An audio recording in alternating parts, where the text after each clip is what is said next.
मैंने तय किया कि पहले मिशन हॉल जाकर देखा जाए, शायद कोई अच्छा मौका मिल जाए। मिशन हॉल के भीतर एक के बाद एक खूनी बाउंटेज टंगी हुई थी, कहीं असैसिनेशन मिशन, कहीं सेक्ट वॉर, कहीं ट्रेजर हंट। तभी एक लाल रंग का मिशन स्क्रोल मेरी नजर में आ गया और अगले ही पल मेरी आंखें चमक उठी। Netherworld sect spirit stone mine recovery mission. Mission details: क्यांगवू किंगडम में स्थित नेदरवर्ल्ड सेक्ट टेरिटरी और कैंगे किंगडम के लेहुओ हॉल टेरिटरी की सीमा पर एक नई स्पिरिट स्टोन माइन खोजी गई है। इस माइन का दैनिक उत्पादन 5000 मिडिल ग्रेड स्पिरिट स्टोन्स है, लेकिन लेहुओ हॉल ने उसे अकेले कब्जे में ले लिया। यह अन्याय है, यह अस्वीकार्य है। तुरंत जाकर माइन वापस हासिल करो। रिवॉर्ड: माइन प्रोडक्शन का पूरा 10%। नीचे एक विशेष नोट भी लिखा था। एनिमी साइड पर 2 spirit realm 4th layer cultivators तैनात हैं। मैं कुछ सेकंड तक स्क्रोल को घूरता रहा, फिर मेरी आंखें अचानक चमक उठी। ये कोई मिशन नहीं था, ये तो साफ साफ सेक्ट द्वारा जारी किया गया लीगल रॉबरी लाइसेंस था, वैध लूटपाट की अनुमति। मैंने बिना एक पल घंवाए सीधे मिशन स्वीकार कर लिया। कैट डैन मेरी बाहों में दुबका हुआ कांप रहा था। मास्टर, आपने तो कहा था कि हमें स्टेबल रहना है, ये तो सीधे टाइगर्स माउथ में घुसना हुआ। मैंने गंभीर चेहरा बनाकर उसके सिर पर थपकी दी। चिंता मत करो, पीछे पूरा सेक्ट खड़ा हो तो उसे रॉबरी नहीं कहते, उसे कहते हैं कानूनी रूप से सेक्ट एसेट वापस लेना। नेचर बदल गई, समझे? वॉर चैरियट गरज उठी, आसमान चीरती हुई आगे बढ़ी। हालांकि डीमन किंग वॉर चैरियट बुरी तरह क्षतिग्रस्त थी और लड़ नहीं सकती थी, लेकिन उसकी उड़ान गति अब भी लाइट स्ट्रीम के बराबर थी। सिर्फ 3 घंटे में वह हजारों मील पार करके कंगवू किंगडम की सीमा पर पहुंच गई। लेकिन वहां पहुंचकर मैं कुछ देर चुप खड़ा रहा, फिर माथा पकड़ लिया। इसे बॉर्डर एरिया कहते हो? ये तो सीधे सामने वाले के गले तक घुस चुका है। बगल में खड़ा आउटर सेक्ट डिसिप्लिन शर्मिंदा होकर सिर खुजलाने लगा। सीनियर ब्रदर, उन्होंने खुद ही कैपिटल सिटी हमारी माइन वेन के बिल्कुल पास बना ली, तो बॉर्डर एरिया तो बनना ही था। मैं कुछ पल चुप रहा, फिर जोर से हंस पड़ा। कमाल है, सच में मैजिक सेक्ट के डिसिप्ल हो। ये लॉजिक पूरी तरह डेविल स्टाइल है। मैंने नीचे माइन वेन की ओर देखा और मुस्कुरा उठा। अगर ऐसा है तो आज नेदरवर्ल्ड सेक्ट अमीर बनेगा। लूट लो।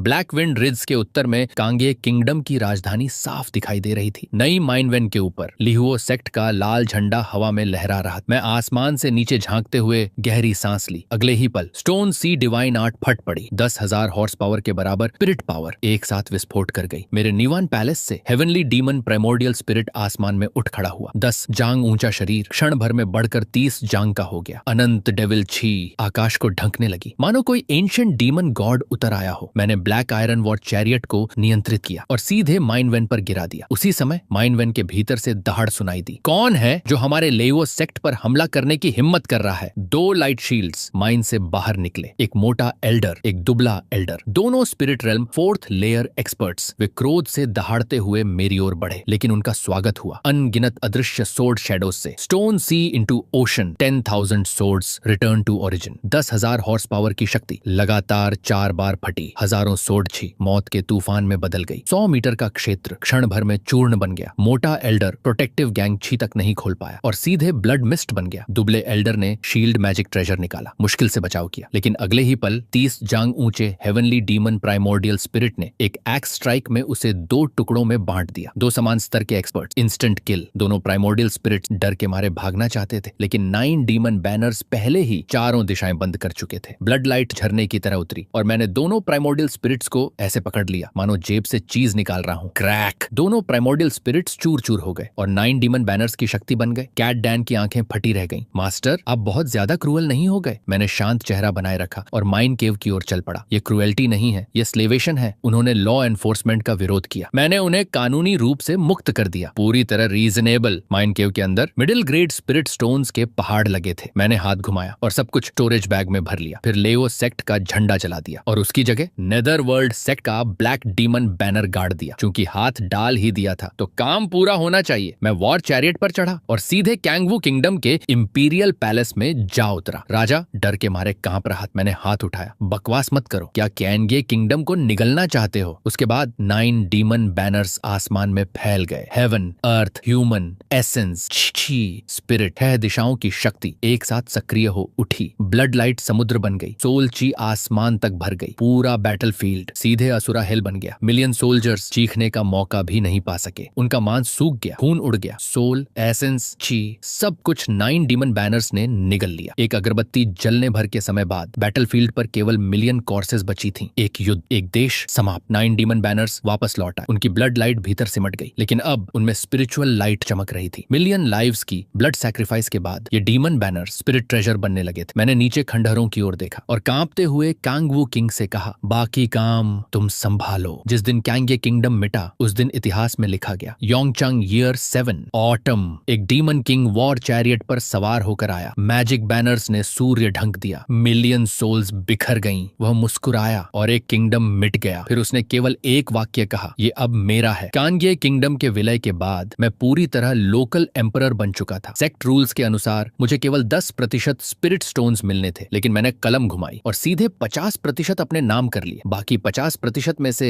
40% और गायब हो गए। कारण mining loss, transportation loss, force majeure loss. Cat Dan बगल में बैठा हिसाब लगा रहा था। उसके माथे पर ठंडा पसीना आ गया। मास्टर, हमने 90% रख लिया, सेक्ट को सिर्फ 10% मिला। क्या ये थोड़ा ज्यादा नहीं हो गया? मैं हंस पड़ा। तुम्हें लगता है ये माइन वेन हमेशा हमारे पास रहेगी? जब तक मौका है उतना निकाल लो, वरना बाद में सब लेवोस सेक्ट को लौट जाएगा। लोभ, निर्दयता, काला दिल, निर्मम हाथ। मैं डीमन कल्चरिवेटर के रास्ते पर दिन ब दिन आगे बढ़ रहा था, लेकिन कोई विकल्प नहीं था। कल्चरेशन पैसे के बिना नहीं चलती और डीमन किंग वॉर चैरियट की मरम्मत के लिए ग्रैंड एल्डर ने सीधे मांगे थे 1 lakh middle grade spirit stones. उधर लेवो सेक्ट भी चुप नहीं बैठा। उन्होंने बार बार डिसाइपल्स भेजे माइन वेन वापस लेने के लिए, लेकिन मेरे लिए वे चलते फिरते वॉलेट थे। किल, लूट, कॉर्प्स सर्च, पूरा पैकेज। सिर्फ 1 महीने में मेरे स्टोरेज बैग में पूरे 90,000 मिडिल ग्रेड स्पिरिट स्टोन्स जमा हो गए। लेकिन मुझे पता था अब असली बड़ी मछली आने वाली है। मैंने सेक्ट को एक खून से भरा हेल्प लेटर भेजा। एनिमी अत्यंत शक्तिशाली है, डिसाइपल अकेले माइन वेन की रक्षा कर रहा है, स्थिति संकटपूर्ण है, जीवन खतरे में है, तुरंत रीइंफोर्समेंट भेजी जाए। कैट डैन ने तिरछी नजर से देखा। मास्टर, मरने तो सिर्फ छोटी मछलियां आ रही थी। मैं मुस्कुराया। इसे कहते हैं प्रिकॉशन। कुछ दिनों बाद दोनों पक्षों की रीइंफोर्समेंट्स लगभग 7 पहुंची। लेहुओ सेक्ट की ओर से 3 late divine stone realm experts आए। उधर नेदरवर्ल्ड सेक्ट की ओर से भी मेरा एक पुराना परिचित पहुंचा, सन वुया। लिहुओ सेक्ट का लीडर खंडहरों की ओर इशारा करके गरजा, तुमने हमारी माइन वेन छीनी, हमारे डिसिपल्स मारे, क्या 2 सेक्टर्स के बीच वॉर शुरू करना चाहते हो? मैं ब्लैक बैनर के नीचे खड़ा हुआ और पूरी गंभीरता से बोला, बकवास मत करो। तुमने खुद अपनी कैपिटल सिटी हमारी बॉर्डर के पास बनाई, मैंने सिर्फ सेल्फ डिफेंस किया। सामने वाला गुस्से से कांप उठा। तुम डीमन कल्टीवेटर होकर सेल्फ डिफेंस की बात कर रहे हो? तुम्हें रूल्स की कोई परवाह नहीं? मैं मुस्कुराया। मेरे शब्द ही रूल हैं। अगले ही पल 3 दिन और 3 रातों की भयंकर वॉर शुरू हो गई। मेरे हाथ में 2 perfect realm great divine powers थी। मैं पूरी ताकत से लड़ता दिख रहा था, लेकिन असल में प्राइमोर्डियल स्पिरिट और मैजिक ट्रेजर्स छिपाकर रखे हुए थे। ऊपर से युद्ध, अंदर से फिशिंग। जब जीत हार तय नहीं हुई तो दोनों पक्षों ने पागलों की तरह रीइंफोर्समेंट बुलानी शुरू कर। 3 दिनों के भीतर नेदरवर्ल्ड सेक्ट के 18 ट्रू डिसाइपल्स उतर आए और उनका लीडर था true disciple rank 3 spirit realm 5th layer का भयानक एक्सपर्ट। और सबसे डरावनी बात, उसने अपना नेटल टैलिस्मैन भी कंडेंस कर लिया था। उसका नाम था लूचेन। उधर लिहुओ हॉल भी पीछे नहीं रहा। उन्होंने अपना ट्रू जीनियस भेजा, लीचा। दोनों की पहली मुलाकात सीधे युद्ध में बदल गई। जैसे ही वे आमने सामने आए, ट्रू मार्शल बैटल फूट पड़ी। लूचेन ने हाथ उठाया। अगले ही पल उसका नेटल पर्पल टैलिस्मैन आसमान में उभर आया। पूरा टैलिस्मैन घने एंशिएंट रून्स से भरा हुआ। ध्यान से देखने पर पता चला उस पर पूरे 25 डिवाइन पावर्स अंकित थीं। उसकी शक्ति आकाश तक कांपाने लगी। लेकिन लीचा भी कोई साधारण व्यक्ति नहीं था। उसने भी अपना नेटल पर्पल टैलिस्मैन निकाल लिया। बैंगनी प्रकाश पूरा आसमान भरने लगा। दोनों जीनियस सूरज और चांद की तरह चमक रहे थे। मैं नीचे खड़ा मुंह खोले देख रहा था। लगभग लार टपकने वाली हालत थी। आखिर ऐसे ट्रू जीनियसेस की कॉम्बैट पावर साधारण कल्चरेटर्स से बिल्कुल अलग होती है। युद्ध लगातार और भयानक होता गया। कुछ दिनों बाद white bone Elder, bone ceiling ancestor और कई स्पिरिट प्लेटफॉर्म रियलम के ग्रेट कल्चरेटर्स खुद बैटलफील्ड में उतर आए। उनके हर इशारे पर पहाड़ टूट रहे थे, धरती फट रही थी, आसमान कांप रहा था। पूरा युद्ध धीरे धीरे एक्सटर्मिनेशन वॉर की ओर बढ़ने लगा। ऐसा लग रहा था कि दोनों सेक्ट्स अब एक दूसरे को पूरी तरह मिटा देंगे। लेकिन तभी आकाश फट गया। वॉइड के भीतर से 2 भयानक गोल्डन लाइट्स उतरी। दोनों सेक्ट्स के गोल्डन कोर मास्टर्स खुद प्रकट हो गए। उनकी मौजूदगी भर से पूरी बैटलफील्ड शांत हो गई। अगले ही पल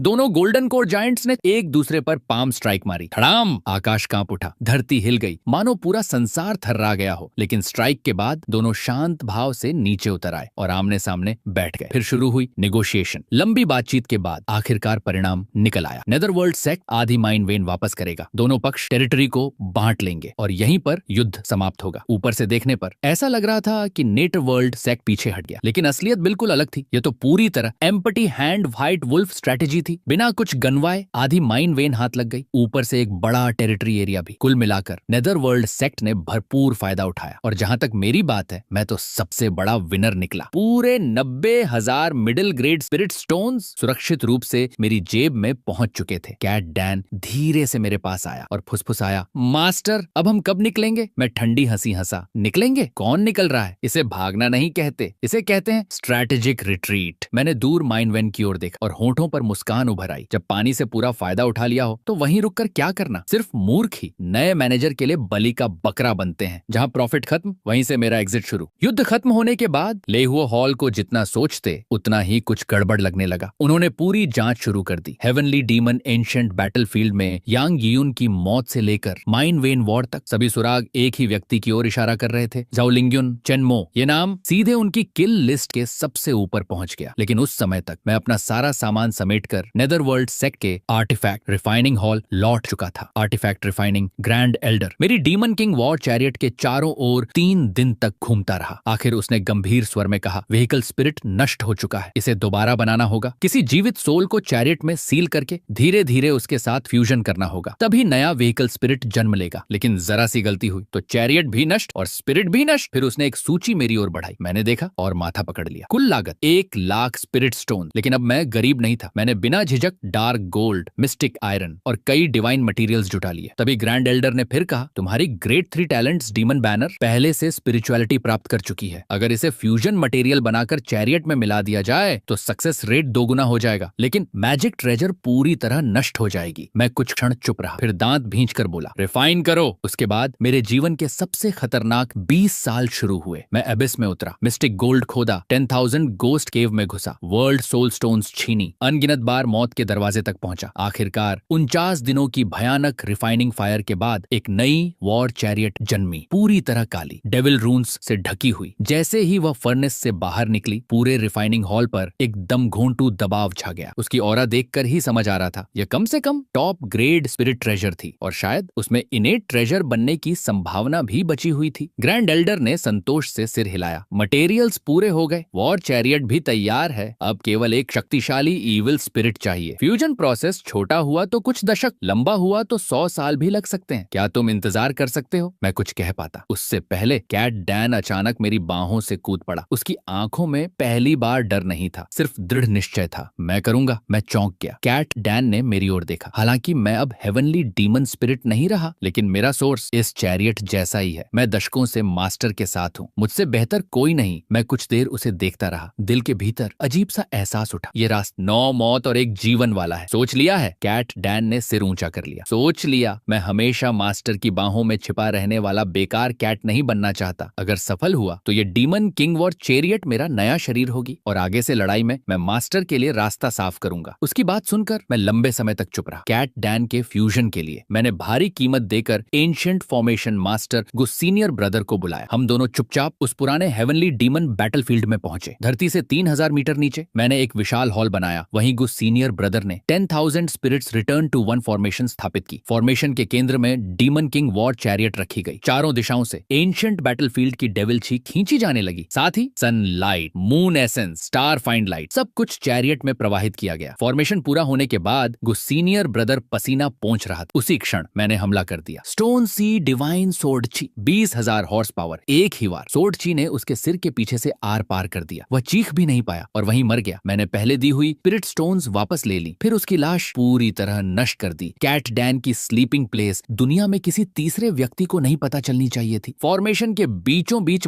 कैट डैन आखिरी बार मेरी ओर देख रहा था। मास्टर, अगर मैं सफल हो गया तो बाद में मुझे कूड़े की तरह मत ट्रीट करना। मैं हंस पड़ा। ठीक है, कैट डैन मुस्कुराया। मास्टर, अपना ख्याल रखना। कुछ क्षण बाद उसने धीमे स्वर में पूछा, क्या हम फिर मिलेंगे? मैंने बिना झिझक उत्तर दिया, जरूर। अगर इस जीवन में नहीं तो अगले जीवन में। अगले ही पल डाबा 10,000 spirits return to one formation सक्रिय हो गई। अनगिनत डेविल छी, सनलाइट, मूनलाइट, स्टारलाइट, सब कुछ वॉर चैरियट में समाने लगा। गोल्डन लाइट चमक उठी और कैट डैन की ऑरा धीरे धीरे मेरी संवेदना से गायब हो गई। मैंने हॉल का प्रवेश द्वार बंद कर दिया और इस रहस्य को 3000 मीटर धरती के नीचे दफना दिया। अगले जन्म में हम फिर मिलेंगे। सेक्ट लौटने के बाद मैं लंबे समय तक असहज रहा। रसोई शांत थी, कोई कैट डैन नहीं था और पहली बार मुझे सुरक्षा की कमी महसूस हुई, क्योंकि अब मेरे पास कोई ढंग का मैजिक ट्रेजर भी नहीं बचा था। इसीलिए मैंने फैसला किया, कल्चरेशन को धीमा करूंगा और पूरा ध्यान डिवाइन पावर्स पर लगाऊंगा। मेरा लक्ष्य था एक सुप्रीम नेटल टैलिस्मैन बनाना। नेटल टैलिस्मैन 5 स्तर की होती है: व्हाइट टैलिस्मैन, रेड टैलिस्मैन, पर्पल टैलिस्मैन, गोल्डन टैलिस्मैन और पर्पल गोल्ड टैलिस्मैन। लू चेन की 25 डिवाइन पावर्स वाली पर्पल टैलिस्मैन पहले ही टॉप जीनियस साहस की श्रेणी में आती थी, लेकिन मैं उससे भी अधिक चरम रास्ता चुनने वाला था। नेटवर्ल्ड सेक्ट की 12 ग्रेट डिवाइन आर्ट और सभी फॉरबिडन टेक्निक मेरे लिए खुली थी। मैंने लंबा क्लोज्ड डोर कल्चरेशन शुरू किया। पहले 100 वर्षों में demon source disintegration art, nether ghost claw, blood fine divine thunder, इन सबको परफेक्ट रेल्म तक पहुंचाया। दूसरे 100 वर्षों में 9 Yin demon coffin, corroding bone heart transformation art, soul seizing wing technique, सब कुछ परफेक्ट रेल्म तक पहुंचा। जब मेरी उम्र 350 वर्ष हुई, मैं अब भी divine consciousness realm full completion पर था। मेरे पुराने साथी सन वुया जैसे लोग पहले ही स्पिरिट रेल्म 5th लेयर तक पहुंच चुके थे। सेक्ट में हर कोई मेरा मजाक उड़ाता था, कहते थे मैं बहुत ज्यादा डिवाइन पावर सीख रहा हूं, अपना भविष्य खुद बर्बाद कर रहा हूं, लेकिन मुझे कोई फर्क नहीं पड़ता था। डिवाइन कॉन्शियसनेस रेल्म की लाइफ स्पैन 400 वर्ष थी। मेरे पास अभी भी 50 साल बचे थे। अंतिम 50 वर्षों में मैंने अपनी सारी पोटेंशियल जला दी। 30 वर्षों में 10 फॉरबिडन माइनर डिवाइन आर्ट्स को परफेक्ट रेल्म तक पहुंचा दिया। अब मेरे शरीर में 11 परफेक्ट ग्रेट डिवाइन पावर्स थी और 15 परफेक्ट माइनर डिवाइन पावर्स। भले ही मेरे पास sect level supreme divine art नहीं थी, लेकिन ऐसी नींव पूरी कल्टीवेशन वर्ल्ड को हिला सकती थी। मैंने केव मैंशन सील कर दी, गहरी सांस ली और स्पिरिट रेल्म 5th लेयर पर ब्रेक थ्रू शुरू कर दिया। सक्सेस तो पर्पल टैलिस्मैन जन्म लेगी, फेलियर तो सोल डिस्पर्सल। लेकिन जब मैं क्लोज्ड कल्टीवेशन में था, बाहर की दुनिया उलट चुकी थी। ताइजी सेक्ट का पियरलेस जीनियस चू तियांगसी स्पिरिट प्लेटफॉर्म रेल्म में ब्रेक थ्रू कर चुका था। पीठ पर एंशिएंट सोर्ड लटकाए वह एक एक कर सभी सेक्ट्स को चुनौती दे रहा था। 108 बैटल्स, एक भी हार नहीं। सोर्ड दाव पूर्णता के शिखर पर पहुंच चुकी थी और इसी दिन वह नेदरवर्ल्ड सेक्ट के माउंटेन गेट पर पहुंचा। उसकी आवाज पूरे सेक्ट में गूंज उठी, ताइजी सेक्ट चू तियांगसी दाव सीकिंग के लिए आया है। नेदरवर्ल्ड सेक्ट का नंबर 1 ट्रू डिसाइपल लियो गुई, जन्मजात नेदर गोस्ट बॉडी का मालिक, सीधे सामने आ गया। पहले ही वार में उसने टॉप डिवाइन आर्ट छोड़ी, नेदरवर्ल्ड इटर्नल गोस्ट हैंड, लेकिन सिर्फ 10 मूव्स के भीतर वह पूरी तरह दब गया। मजबूर होकर उसने अपना ट्रम्प कार्ड निकाल लिया। उसके सिर के ऊपर 6 लेयर स्पिरिट प्लेटफॉर्म प्रकट हुई। अनगिनत घोस्ट स्पिरिट्स उसके चारों ओर घूमने लगी। सेक्ट के डिसिप्लिन खुशी से चिल्ला उठे, सीनियर ब्रदर लियो गुई इनविंसिबल। लेकिन चू तियांगसी सिर्फ मुस्कुराया। अगले ही पल उसके सिर के ऊपर blood coloured 7 layer spirit platform उभरी। सोर्ड छी आसमान चीरने लगी। 7 लेयर स्पिरिट प्लेटफॉर्म, पूरा बैटलफील्ड स्तब्ध रह गया। अदृश्य सोर्ड बॉडी जाग उठी और 7 परतों की शक्ति ने अनगिनत इविल गोस्ट को पल भर में काट डाला। स्पिरिट प्लेटफॉर्म टूट गई। लियो गुई ने खून उगला और बेहोश होकर गिर पड़ा। उसका डाओ हार्ट पूरी तरह टूट चुका था। एक ही युद्ध में नेदरवर्ल्ड सेक्ट का नंबर 1 ट्रू डिसाइपल पराजित हो गया और चू तियांगसी शांत भाव से चारों ओर देखने लगा। चू तियांगसी की नजर चारों तरफ घूमी। उसकी आंखों में अत्यधिक घमंड था। उसका रवैया इतना अहंकारी था कि पूरा नेदरवर्ल्ड सेक्ट भड़क उठा। गुस्से में नेदरवर्ल्ड सेक्ट के दर्जनों एलीट ट्रू डिसाइपल्स एक साथ मैदान में उतर आए। मैजिक ट्रेजर्स चमक उठी, डिवाइन पावर्स आसमान ढकने लगी, पूरा आकाश रंग बिरंगी ऊर्जा से भर गया। लेकिन तभी चू तियांगसी ने अपने सिर के ऊपर मौजूद 7 लेयर स्पिरिट प्लेटफॉर्म को सक्रिय किया। अगले ही पल एक टॉप टियर डिवाइन आर्ट फूटी। ताइये सुप्रीम गेंगजिन स्वॉर्ड जी आकाश को चीरती हुई बाहर निकली। बस एक बार, सिर्फ एक बार, दर्जनों ट्रू डिसिपल्स एक साथ खून उगलते हुए पीछे जा गिरे। कोई भी उसका सामना नहीं कर पाया। नेटरवर्ल्ड सेक्ट के माउंटेन गेट के सामने लाशें बिखर गईं। घायल डिसिपल्स कराहने लगे। सिर्फ एक तलवार ने नेदरवर्ल्ड सेक्ट की 100 वर्षों की प्रतिष्ठा मिट्टी में मिला दी। ठीक उसी निर्णायक क्षण पर नेदरवर्ल्ड सेक्ट के golden core sect master Feng Juyu प्रकट हुए। उनकी ऑरा उतरते ही पूरा आकाश कांप उठा। उन्होंने बिना कुछ कहे अपनी आस्तीन लहराई और एक हथेली आगे बढ़ाई। धड़ाम, भयानक शक्ति फूट पड़ी। चू तियांगसी सीधे हवा में उछल गया। उसके मुंह से खून निकल पड़ा। लेकिन सबकी उम्मीदों के विपरीत फेंग जुयू ने उसे मारने की कोशिश नहीं की। उन्होंने बस उसे घायल किया और जाने दिया। यह देखकर सेक्ट के एल्डर बुरी तरह भड़क उठे। सेक्ट मास्टर, उस घमंडी लड़के को क्यों छोड़ दिया? उसे यहीं खत्म कर देना चाहिए था। फेंग जुयू का चेहरा बेहद गंभीर। कुछ पल बाद उन्होंने भारी आवाज में कहा, उसे मारना आसान है, लेकिन उसके पीछे खड़ी शक्ति, उसे मारना आसान नहीं। उन्होंने आकाश की ओर देखा और धीमे स्वर में बोले, ताइये सेक्ट सिर्फ ताइये सुप्रीम सेक्ट की एक शाखा है और ताइये सुप्रीम सेक्ट ऐसा सुप्रीम ओवरलॉर्ड है जो हमारी सेक्ट को एक उंगली से 1000 बार मिटा सकता है। ये सुनते ही सभी एल्डर चुप हो गए। हर किसी के चेहरे पर बेबसी छा गई। दूसरी ओर चू तियांगसी बिना रुके लेहुओ हॉल पहुंच गया। वहां उसका स्वागत विशेष अतिथि की तरह किया गया। लेहुओ हॉल के सेक्ट मास्टर जोर जोर से हंस रहे थे। नेदरवर्ल्ड सेक्ट की इस पीढ़ी के सभी जीनियस लगभग बर्बाद हो चुके हैं। उनका डाव हार्ट टूट चुका है। आने वाले 100 वर्षों में नेदरवर्ल्ड सेक्ट निश्चित रूप से पतन की ओर जाएगा। उस दिन खिड़की के बाहर लेहुओ हॉल के लाल झंडे हवा में लहरा रहे थे, मानो जीत का उत्सव मना रहे हों। और दूसरी तरफ नेटरवर्ल्ड सेक्ट के ऊपर घने काले बादल छाए हुए थे। एक बड़ा संकट धीरे धीरे करीब आ रहा था। लेकिन उस समय मैं इन सब बातों से पूरी तरह अनजान था। मैं अब भी उस अंधेरी सूर्यहीन सीक्रेट चेंबर में क्लोज डोर कल्टीवेशन कर रहा था। रुको, असली पावर अप अभी बाकी है। जल्दी से आगामी एनीमे को सब्सक्राइब करो। करो और वीडियो को लाइक कर दो।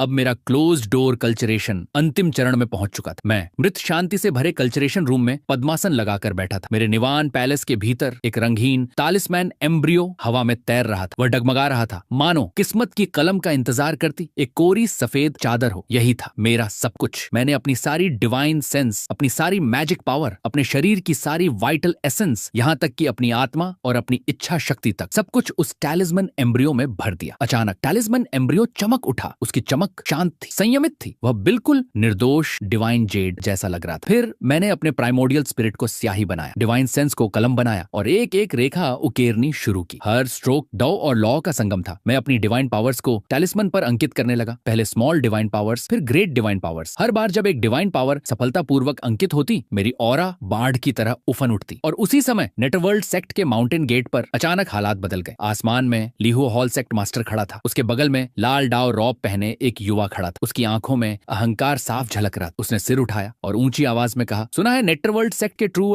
डिसिपल्स बहुत प्रतिभाशाली हैं। मैं लेयन आज दाव पर चर्चा करने आया हूँ। कृपया मार्गदर्शन देने में कंजूसी मत कीजिए। उसकी आवाज गरजते हुए बादलों जैसी थी। साथ ही डिवाइन पावर रेल्म की दबावपूर्ण ऑरा पूरे नेदरवर्ल्ड सेक्ट में फैल गई। लेकिन पिछली बार चूतियंशी के आने जैसा माहौल नहीं था। इस बार पूरा सेक्ट खामोश था, भयानक खामोशी। कोई ट्रू डिसाइपल बाहर नहीं आया, कोई जवाब नहीं दिया। वे कायर नहीं थे, बल्कि सच्चाई समझ चुके थे। अभी कुछ समय पहले ही चूतियंशी ने स्पिरिट प्लेटफॉर्म रेल्म के प्रतिभाशाली शिष्यों को कुचल दिया और अब लेयन तुरंत उसके पीछे आ गया था। उसका निशाना था डिवाइन पावर रेल्म। यह साफ था कि यह सब पहले से सोची समझी साजिश थी। एक जहरीली चेन अटैक। ल्यूगी, लू चेन और बाकी जीनियस डिसाइपल्स अभी स्पिरिट प्लेटफॉर्म रेल्म में प्रवेश कर चुके थे। वे अपनी कल्टीवेशन स्थिर कर रहे थे, बाहर आने की स्थिति में नहीं थे। जहां तक डिवाइन पावर रेल्म के सीनियर ब्रदर्स की बात थी, कुछ लोग मौजूद थे, लेकिन उनमें से किसी के पास भी टॉप ग्रेड पर्पल टैलिस्मैन नहीं था। जबकि लेयन लेहुओ हॉल का डिवाइन पावर रेल्म में नंबर 1 जीनियस, नेदरवर्ल्ड सेक्ट के पीक मास्टर्स, सभी के चेहरे बदसूरत हो गए। बहुत क्रूर चाल है। पहले स्पिरिट प्लेटफॉर्म रेल्म को तोड़ा गया, अब डिवाइन पावर रेल्म की रीढ़ तोड़ी जा रही है। वे चाहते हैं कि हमारी पूरी एक पीढ़ी बर्बाद हो जाए। सभी पीक मास्टर्स सच्चाई समझ रहे थे, लेकिन कुछ कर नहीं सकते थे, क्योंकि सामने वाले ने उसी रेल्म का डिसाइपल भेजा था। अगर एल्डर लड़ते तो वह बुलिंग कहलाता, लेकिन अगर डिसाइपल लड़ते तो पर्पल टैलिस्मैन वाले लेयन के सामने लगभग निश्चित हार थी। और कल्टीवेटर के लिए एक ही रेल्म में अपमानजनक हार दाव हार्ट पर गहरा घाव छोड़ जाती है। लेकिन अगर कोई लड़ने ही न जाए तो कायरता का हार्ट डीमन पूरी जिंदगी पीछा नहीं छोड़ता। लेयान ने देखा कि कोई सामने नहीं आ रहा। उसके चेहरे की हंसी और चौड़ी हो गई। वो माउंटेन गेट के सामने टहलते हुए बोला, क्या नेदरवर्ल्ड सेक्ट में कोई बचा ही नहीं? तुम्हारे तथाकथित ट्रू डिसाइपल्स में तलवार उठाने की हिम्मत भी नहीं है। ऐसे डाव हार्ट के साथ तुम लोग कल्टीवेशन क्या करोगे? घर जाओ और खेती करो। उसकी हर बात चाकू की तरह नेदरवर्ल्ड सेक्ट के शिष्यों के दिल में चुभ रही थी। आखिरकार चेन युएन खुद को रोक नहीं पाया। मैं लड़ूंगा,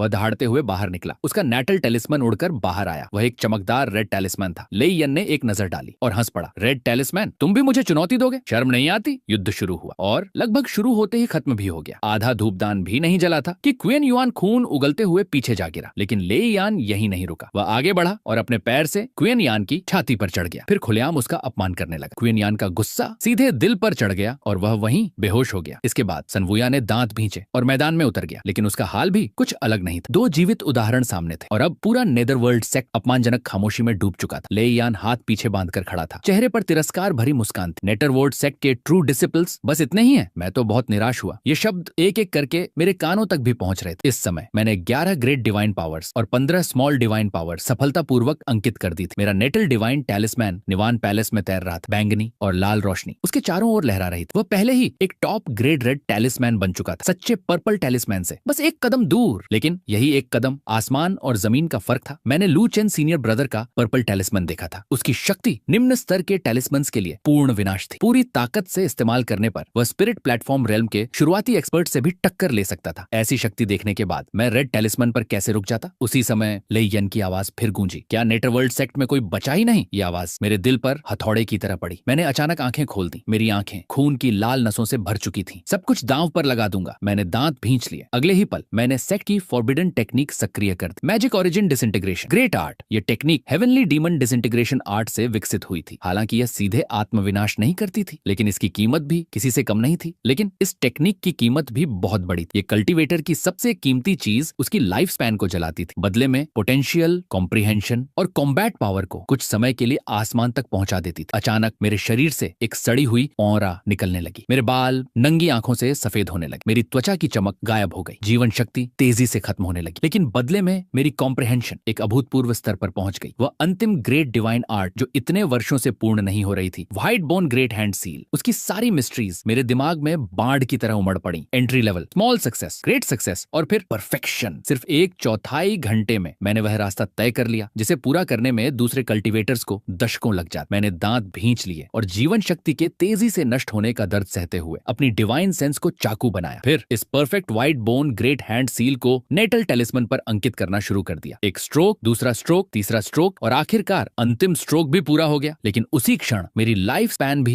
अपनी सीमा के करीब पहुंच चुकी थी। मेरी आंखों के सामने अंधेरा छाने लगा। मेरी आत्मा लगभग बिखरने वाली थी और तभी नेटल टेलिस्मन के ऊपर चमक रही सारी लाल रोशनी अचानक निगल ली गई। उसे निगल लिया एक अत्यंत शक्तिशाली, अत्यंत शुद्ध और अत्यंत महान बैंगनी प्रकाश ने। धड़ाम, गहरा पर्पल लाइट पूरे निवान पैलेस में फट पड़ा। पर्पल टैलिस्मैन सफल हो चुका था। अगले ही पल पर्पल टैलिस्मैन के भीतर से असीम लाइफ एसेंस बाहर फूट पड़ी। वह मेरे शरीर में वापस भरने लगी। बुढ़ापा उल्टा चलने लगा। पर्पल टैलिस्मैन मेरी हर मेरिडियन को धोने लगा। सूखी हुई त्वचा फिर से जीवंत हो गई। सफेद बाल जड़ों से काले होने लगे। चेहरे की सारी झुर्रियां एक एक कर मिट गईं और उसी क्षण मैंने सफलतापूर्वक प्रवेश किया। Divine power realm 5th layer. इस रेल्म में प्रवेश करते ही लाइफ स्पैन सीधे 100 वर्ष बढ़ जाती थी। मैं सिर्फ ब्रेक थ्रू नहीं कर पाया था, मैंने मौत को भी हरा दिया। मैंने अचानक आंखें खोल दी और सिर उठाकर जोर से हंसा। हा हा हा। उसी क्षण एक चमकदार पर्पल लाइट पिलर मेरे डिवाइन पावर पीक से आसमान की ओर फूट पड़ा। वह बादलों को चीरता हुआ सीधे स्वर्ग तक जा पहुंचा। कल्टीवेशन चेंबर का पत्थर का दरवाजा धमाके के साथ टूट गया। पर्पल लाइट चारों ओर फैल गई और पूरे नेदर वर्ल्ड सेक्ट को रोशन कर दिया। माउंटेन गेट के सामने लेयन के चेहरे की मुस्कान उसी पल जम गई। पर्पल टैलिस्मैन, मैं पर्पल लाइट में लिपटा हुआ आसमान से नीचे उतरा। धीरे धीरे युद्ध भूमि के बीचों बीच आकर खड़ा हो गया। मेरे चारों ओर नेटल पर्पल टैलिस्मैन घूम रहा था। उसमें अंकित थी 12 ग्रेट डिवाइन आर्ट और 15 स्मॉल डिवाइन आर्ट। बैंगनी रोशनी बह रही थी और उसकी प्रेशर पहाड़ जैसी भारी थी। एक डिसिपल चीख पड़ा, सीनियर ब्रदर चेन, क्या ये वही नहीं है जो 200 साल से डिवाइन पावर ग्रेट परफेक्शन पर अटके हुए थे? दूसरा डिसाइपल अविश्वास से बोला, मैंने तो सोचा था उनकी प्रतिभा खत्म हो चुकी है। किसने सोचा था कि वो अचानक आसमान छू लेंगे? नेदरवर्ल्ड सेक्ट के डिसाइपल्स उत्साह से पागल हो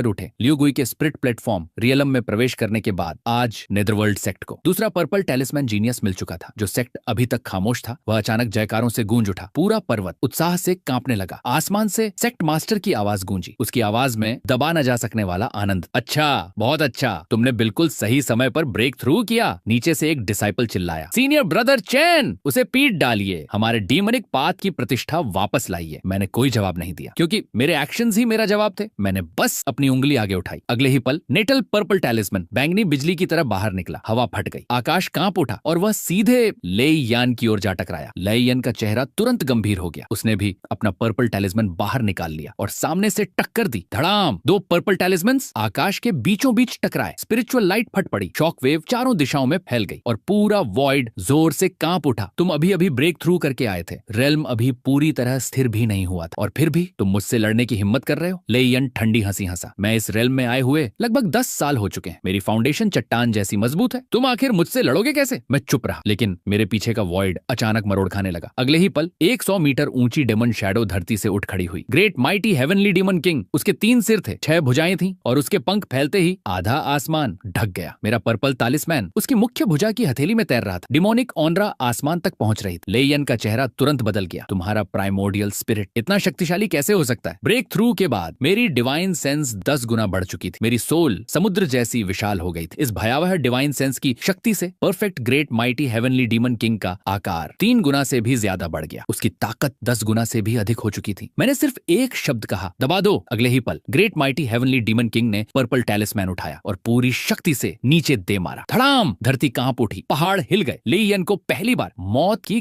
गंध महसूस हुई। वह जोर से दहाड़ा और तुरंत एक अपर ग्रेड स्पिरिट आर्मर निकाल लिया। साथ ही अपना पर्पल टैलिस्मैन सीने से चिपका लिया। उसने अपनी सारी डिफेंस सक्रिय कर दी। धड़ाम धड़ाम धड़ाम, great mighty heavenly demon king ने लगातार 3 वार किए। प्रोटेक्टिव बैरियर बुरी तरह कांप, लेकिन अब भी नहीं टूटी। मैंने भौहें सिकोड़ ली, तोड़ नहीं पा रहा, लेकिन आज की यह लड़ाई मुझे हर हाल में जीतनी थी। सिर्फ सेक्ट की इज्जत के लिए नहीं, बल्कि उस legendary top tier divine art के लिए भी। नेदरवर्ल्ड इटर्नल हैंड, अगर मैं यह युद्ध जीत गया और महान योगदान दे दिया तो सेक्ट मास्टर शायद मुझे सेक्ट की सुप्रीम डिवाइन आर्ट दे देंगे। ये सोचते ही मेरी आंखों में पागलपन चमक उठा। अगले ही पल मैंने फिर से फॉरबिडन टेक्निक सक्रिय कर दी। Magic origin disintegration great art. इस बार सीधे 50 साल की लाइफ स्पैन जला दी। मेरे बाल फिर से सफेद होने लगे, चेहरे पर उम्र की रेखाएं उभर आईं, लेकिन बदले में मेरी डिवाइन सेंस फिर विस्फोटक रूप से बढ़ गई। पहले से मौजूद 10 लाख हॉर्स पावर की डिवाइन सेंस एक और भयावह ऊंचाई पर पहुंच गई। रार great mighty heavenly demon king ने आसमान की ओर दहाड़ लगाई। उसका शरीर 300 मीटर तक फैल गया। वह अब किसी एंशिएंट डीमन गॉड जैसा दिख रहा था। उसकी हथेली में मौजूद पर्पल टैलिस्मैन बैंगनी सूरज की तरह चमक रहा था। फिर उसने एक मुक्का मारा, कड़क प्रोटेक्टिव बैरियर टूट गई। ली यान का पर्पल टैलिस्मैन उड़ गया और ली यान खुद उल्का पिंड की तरह जमीन में धंस गया। उसका शरीर खून और मांस का ढेर बन चुका था, लेकिन मैं रुका नहीं। Blood find divine thunder, divine sense ocean.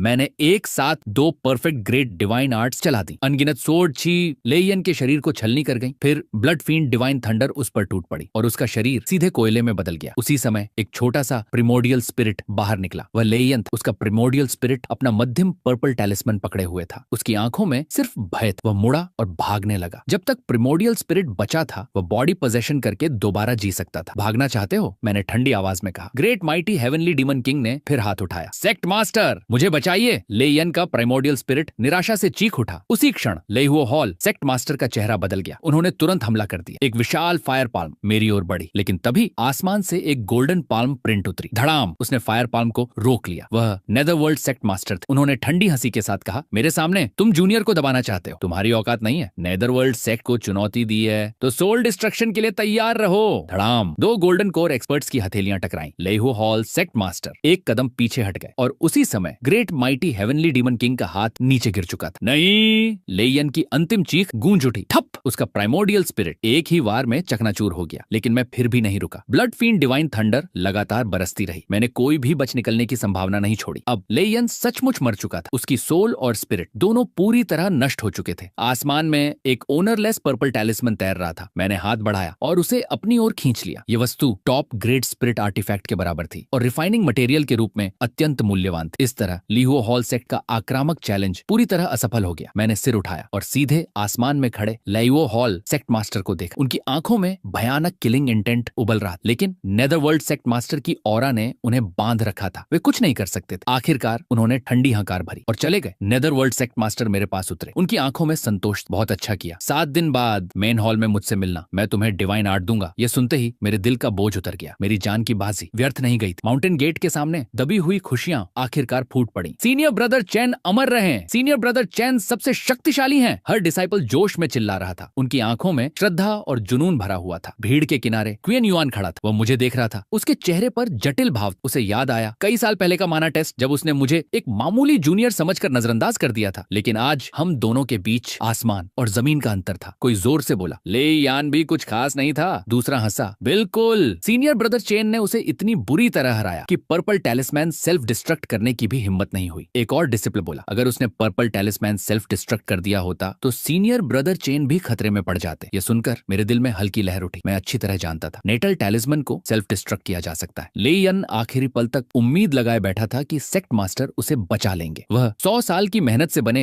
अपने डाव फ्रूट को खोना नहीं चाहता था। अगर वह सचमुच इतना निर्दयी होता और पर्पल टैलिस्मैन उड़ा देता तो मैं भले बच जाता, लेकिन निश्चित रूप से हाफ डेड हो जाता। लेकिन उसने ऐसा नहीं किया और अंत में मेरी जीत का कारण बन गया। 7 दिन बाद सेक्ट मास्टर हॉल में सेक्ट मास्टर ऊंचे आसन पर बैठे थे। उन्होंने मेरी ओर देखा। इस बार तुमने बहुत अच्छा काम किया है। मैंने सिर झुका लिया। ये डिसाइपल का कर्तव्य था। सेक्ट मास्टर ने हाथ उठाया। एक जेड स्लिप मेरी ओर उड़ती हुई आई। Netherworld eternal hand, top tier divine art. आज से ये तुम्हारी है। मैंने जेड स्लिप पकड़ ली। मेरा दिल तेजी से धड़कने लगा। आखिरकार ये सुप्रीम डिवाइन आर्ट मुझे मिल चुकी थी। फिर सेक्ट मास्टर ने एक जेड बॉटल निकाली। जाजी ग्रेट पिल, ये तुम्हारी लाइफ स्पैन 60 साल बढ़ा सकती है। तुमने अपनी उम्र जलाई है। तुम्हारी फाउंडेशन को नुकसान पहुंचा है। इसे ले लो। मैंने जेड बॉटल स्वीकार कर ली। मेरे मन को सुकून मिला। धन्यवाद सेक्ट मास्टर। सेक्ट मास्टर ने सिर हिलाया। फिर पर्पल टैलिस्मैन की ओर देखते हुए बोले, ले यान का पर्पल टैलिस्मैन तुम सीधे इस्तेमाल नहीं कर सकते, लेकिन इसे कोर मटेरियल बनाकर अपने मैजिक ट्रेजर में मिला सकते हो। इससे उसकी शक्ति कई गुना बढ़ जाएगी। मैजिक वेपन की ग्रेड भविष्य में बहुत बढ़ जाएगी। जब तुम आगे चलकर प्रिट प्लेटफॉर्म रियलम में प्रवेश करोगे और इसे खुद रिफाइन करोगे, तब इसका असर सबसे बेहतरीन होगा। डिसाइपल समझ गया। मैंने सम्मान से सिर झुका दिया। शहंशाह पीक लौटने के बाद मैंने जियाजी ग्रेट पिल निगल ली। मेरे शरीर की लाइफ फोर्स काफी हद तक वापस लौट आई। सफेद पड़ चुके बाल भी धीरे धीरे धूसर रंग में बदल गए। इसके बाद मैंने जेड स्लिप में मौजूद नेदरवर्ल्ड इटर्नल हैंड का अध्ययन अध्ययन शुरू किया। उसका हर शब्द रत्न जैसा मूल्यवान था, हर वाक्य गहरे रहस्यों से भरा हुआ था। समय बहता गया और देखते ही देखते 50 साल गुजर गए। मेरी कल्टीवेशन स्थिर रूप से spirit communication 5th layer mid stage में पहुंच गई, लेकिन वह टॉप टियर डिवाइन आर्ट अब भी मुश्किल से एंट्री लेवल तक ही पहुंची थी। एक दिन मेरे केव मैंशन के बाहर कदमों की आहट सुनाई दी। जो आया था वह क्यन युआन था, लेकिन वह बूढ़ा हो चुका था। उसके सारे बाल सफेद हो चुके थे, पीठ झुक गई थी। वह किसी सूख चुके पुराने पेड़ जैसा दिख रहा था जो किसी भी समय गिर सकता था। लेयन से हारने के बाद उसका डाव हार्ट धूमिल हो गया था। तब से उसकी cultivation spirit communication 5th layer peak पर ही अटकी हुई थी। उसकी लाइफ स्पैन लगभग खत्म हो चुकी थी, लेकिन वह उस अंतिम बाधा को कभी पार नहीं कर पाया। सीनियर ब्रदर चेन, उसने मुस्कुराने की कोशिश की, लेकिन वह मुस्कान रोने से भी ज्यादा दर्दनाक लग रही थी। मैंने उसे अंदर बुलाया और उसके लिए चाय डाली। काफी देर बाद कियन युआन ने कप में झांकते हुए कहा, उस समय माना टेस्ट के दौरान मैंने तुम्हारा मजाक उड़ाया था। मुझे लगा था तुम्हारी टैलेंट साधारण है। वह कड़वाहट से हंसा, लेकिन अब समझ आया वास्तव में साधारण इंसान मैं खुद था। मैं चुप रहा। कुछ देर बाद उसने चाय का कप नीचे रख दिया, फिर धीरे धीरे खड़ा हुआ। मैं चलता हूँ, वह मुड़ा और केव मैंशन से बाहर निकल गया। उसकी लड़खड़ाती हुई पीठ धीरे धीरे बादलों और धुंध में गायब हो गई। अगले दिन एक खबर आई, चेन युएन मर चुका था। उसका रेड टैलिस्मैन टूट गया था। उसकी स्पिरिचुअल लाइट पूरी तरह बिखर चुकी थी। मैं पीक की चोटी पर खड़ा था और दूर चेन युएन के केव मैंशन की दिशा में देख रहा था। काफी देर तक मैं एक शब्द भी नहीं बोला। फिर मैंने अपनी हथेलियों की ओर देखा। मैं अब spirit communication 5th layer 7th stage में था, लेकिन मेरी बची हुई लाइफ स्पैन सिर्फ कुछ दशकों की थी। मैंने मन ही मन सोचा, क्या इतना समय मुझे स्पिरिट प्लेटफॉर्म रेल्म तक पहुंचाने के लिए काफी होगा? जवाब तुरंत आया, नहीं, बिल्कुल नहीं। मैं कभी कोई असाधारण प्रतिभा नहीं था। पर्पल टैलिस्मैन बनाने के लिए मैंने अपनी जिंदगी का बहुत बड़ा हिस्सा खर्च कर दिया। इसी वजह से मेरी कल्टीवेशन स्पीड शुरू से ही दूसरों से पीछे रह गई। हाँ, पर्पल टैलिस्मैन ने मुझे रियलम क्रॉस करके लड़ने की ताकत दी थी, लेकिन उसी के साथ उसने मेरे भविष्य की कीमत भी वसूल ली थी। अब मेरे सामने सबसे बड़ा दुश्मन कोई और नहीं बल्कि समय खुद था। तुमने गहरी सांस छोड़ी। यही तो पेड़ लगाने और धान बोने के बीच का चुनाव। अगर पेड़ उगाओ तो डाओ का रास्ता लंबा हो जाता है, अगर धान बो तो दूसरों के हाथों कुचले जाने का खतरा रहता है। बॉडी पोजेशन करके पुनर्जन्म लेना आखिरकार एक बाहरी रास्ता था। फाउंडेशन अस्थिर रहे, पोटेंशियल सीमित हो जाती, और यह मुझे बिल्कुल स्वीकार नहीं था। मेरे पास अब सिर्फ एक ही रास्ता बचा था, लाइफ एक्सटेंशन वाले हेवनली ट्रेजर्स ढूंढना। कुछ समय बाद मुझे खबर मिली, वैनबाओ सिटी में एक विशाल ऑक्शन होने वाली थी। सुना था वहाँ यिन यांग लॉन्गिविटी पिल जैसी दुर्लभ वस्तु नीलाम होगी। मैंने फैसला कर लिया, इस बार किस्मत को आजमाना ही होगा। रवाना होने से पहले मैं एक बार फिर हेवनली डीमन वैली बैटलफील्ड पहुंचा। गुफा अब भी वहीं थी, फॉर्मेशन अब भी चल रही थी और मैजिक वॉर चैरियट शांत खड़ी थी। मैंने लेयन का पर्पल टैलिस्मैन वॉर चैरियट के ऊपर रख दिया। माउदान, मुझे दूर जाना पड़ रहा है, ये चीज तुम्हारे लिए छोड़ रहा हूँ। वॉर चैरियट हल्का सा कांपी, मानो उसने जवाब दिया हो। मैं मुस्कुराया, फिर मुड़ा, एक हथेली से गुफा का द्वार बंद किया और बिना पीछे देखे सोर्ड फ्लाइट में निकल पड़ा। 3 दिन बाद एक वीरान पर्वतीय जंगल में मैं अचानक रुक गया। फ्लाइंग सोर्ड से नीचे उतरा। हवा में 3 अलग अलग किलिंग इंटेंट तैर रही थी। मैंने शांत स्वर में कहा, बाहर आ जाओ। घने जंगल से 3 लोग बाहर निकले। सबने लाल दाव रोप पहन रखी थी। लेहुओ हॉल सेक बीच में खड़ा था, एक मिडिल एज्ड कल्चरवेटर, उसकी औंदरा अथाह थी। स्पिरिट प्लेटफॉर्म रियलम, और उसके पीछे 2 डिवाइन पावर रियलम कल्चरवेटर्स खड़े थे। दोनों के शरीर के चारों ओर पर्पल टैलिस्मैन की चमक घूम रही थी। वे भी पर्पल टैलिस्मैन जीनियस थे। मिडिल एज्ड आदमी ने बर्फ जैसी ठंडी निगाहों से मुझे देखा। चैन मो, हम बहुत देर से तुम्हारा इंतजार कर रहे थे। मेरा दिल बैठ गया। ऑक्शन झूठ, लॉन्गिविटी पिल भी झूठ थी। ये सब मुझे यहाँ लाने के लिए रचा गया जाल था, मुझे मारने के लिए। उन्होंने एक स्पिरिट प्लेटफॉर्म एक्सपर्ट भेजा था, साथ में 2 पर्पल टैलिस्मैन कल्टीवेटर्स भी। मैं हंस पड़ा। मेरी इतनी इज्जत। मिडिल एज्ड आदमी ठंडे स्वर में बोला, हमारे सेक्ट के 32 डिसाइपल मरे, 2 एल्डर्स मरे, एक ट्रू इनहेरिटर मरा, सब तुम्हारी वजह से। आज ये खून का हिसाब चुकाया जाएगा। फिर उसने पूछा, जब तुमने लोगों को मारा था क्या कभी सोचा था कि ऐसा दिन भी आएगा? क्या तुम्हें पछतावा है? मैंने शांत स्वर में उत्तर दिया, कल्टीवेटर आसमान से लड़ता है, धरती से लड़ता है और इंसानों से भी लड़ता है। जो कुछ मैं करता हूँ वह दाव के लिए करता हूँ। मेरे दाव के सामने न अच्छाई है न बुराई, सिर्फ आगे बढ़ना है। जब पछतावा ही नहीं तो पछताने की बात कहाँ से आई? मिडिल एज्ड आदमी हंसा। अच्छा, बिल्कुल नहीं सुधरोगे? उसने हाथ उठाया। मार डालो। अगले ही पल दोनों डिवाइन पावर कल्टीवेटर्स एक साथ टूट पड़े। 2 पर्पल लाइट 2 दिशाओं से मेरी ओर बढ़ी। मैंने अपना पर्पल टैलिस्मैन निकाला, लेकिन पीछे नहीं हटा, सीधे आगे बढ़ा और एक हथेली मारी। Nether world eternal hand. हालांकि ये डिवाइन आर्ट अभी एंट्री लेवल पर थी, लेकिन टॉप टियर डिवाइन आर्ट की शक्ति फिर भी भयानक थी। धड़ाम! घोस्ट्स चीखने लगे, डेमोनिक वेल्स गूंज उठी। एक विशाल व्हाइट बोन हैंड वॉइड से बाहर निकली और दोनों पर्पल टैलिस्मैन कल्टीवेटर्स को सीधे उड़ा दिया। मिडिल एज्ड आदमी का चेहरा बदल गया। नेदर वर्ल्ड इटर्नल हैंड, फंग जुयू ने यह टेक्निक तुम्हें दे दी। उसकी आंखों में किलिंग इंटेंट और बढ़ गई। अच्छा, बहुत अच्छा, अब तुम्हें मारने का एक और कारण मिल गया। इस बार उसने खुद कदम बढ़ाया। उसके सिर के ऊपर एक स्पिरिट प्लेटफॉर्म उभरी। पहली परत, दूसरी परत, तीसरी परत, चौथी परत, 4 layer spirit platform. Spirit platform प्रकट होते ही उसकी शक्ति आसमान जैसी भारी हो गई। मेरे पर्पल टैलिस्मैन की चमक तुरंत दब गई। यही था मेजर रियलम गैप। मैंने दांत भींच ली। स्पिरिट प्लेटफॉर्म के दबाव को झेलते हुए लगातार नेदरवर्ल्ड इटर्नल हैंड चलाता रहा। मेरा लक्ष्य साफ था, स्पिरिट प्लेटफॉर्म एक्सपर्ट नहीं बल्कि वे दोनों डिवाइन पावर कल्टीवेटर्स। धड़ाम! एक बार बाएं वाला खून उगलने लगा। धड़ाम! दूसरा बार दाएं वाले का टैलिस्मैन टूटने लगा। बदतमीज, मिडिल एज्ड आदमी गुस्से से गरज। उसकी स्पिरिट प्लेटफॉर्म सीधे मेरे ऊपर आ गिरी। कड़क कड़क कड़क। मेरा पर्पल टैलिस्मैन टूटने की कगार पर पहुंच गया। मैं समझ गया अब मैं नहीं बच सकता, लेकिन मेरी आंखों में डर नहीं था, सिर्फ पागलपन था। मैंने उन दोनों घायल कल्टीवेटर्स को देखा, फिर स्पिरिट प्लेटफॉर्म एक्सपर्ट को देखा और मुस्कुरा दिया। मेरी जान चाहिए तो ले लो। मैंने अपना पर्पल टैलिस्मैन वापस बुला लिया। मिडिल एज्ड आदमी को लगा मैं हार मान चुका हूं। उसने स्पिरिट प्लेटफॉर्म की पूरी शक्ति छोड़ दी। उसी क्षण मैंने अचानक आंखें खोल दी। पर्पल टैलिस्मैन बिजली बनकर निकला, लेकिन स्पिरिट प्लेटफॉर्म एक्सपर्ट की तरफ नहीं, सीधे उन दो घायल डिवाइन पावर कल्टीवेटर्स की ओर। पर्पल टैलिस्मैन उनके सिरों के ऊपर रुक गया और उसकी चमक अचानक चरम पर पहुंच गई। मिडिल एज्ड आदमी का चेहरा सफेद पड़ गया। वह चीखा, नहीं, वह टैलिस्मैन सेल्फ डिस्ट्रक्ट कर रहा है, पीछे हटो। लेकिन बहुत देर हो चुकी थी। 27 डिवाइन आर्ट्स से बना पर्पल टैलिस्मैन इस क्षण सबसे खूबसूरत मौत की आतिशबाजी बन गया। धड़ाम! सफेद रोशनी ने पूरी दुनिया निगल ली। वे दोनों कल्टीवेटर्स चीख तक नहीं पाए और सीधे राख बन गए। मिडिल एज्ड आदमी भी उड़ गया। उसकी स्पिरिट प्लेटफॉर्म सामने थी, लेकिन फिर भी उसकी रोशनी बुझ गई। उस पर कई बड़ी दरारें पड़ गईं। उसने खून की उल्टी की। उसकी फाउंडेशन हमेशा के लिए क्षतिग्रस्त हो चुकी थी। अब वह जीवन भर एक कदम भी आगे नहीं बढ़ पाएगा। जब रोशनी खत्म हुई तो वहां एक अथाह गड्ढा बचा था। मैं